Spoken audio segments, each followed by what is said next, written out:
لئن انتهى شهر رمضان فإن حق الله لا ينتهي إلا بالموت، واعبد ربك حتى يأتيك اليقين.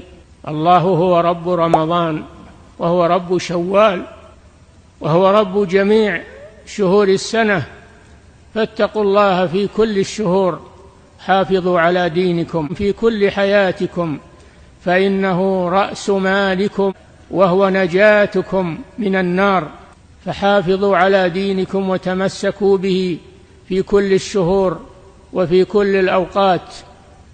إن شهر رمضان يتبع بالشكر، ويتبع بالاستغفار، ويتبع بالفرح بفضل الله الذي مكننا من صيامه وقيامه، فنحن نفرح بهذه النعمة بأننا أكملناه في عبادة الله.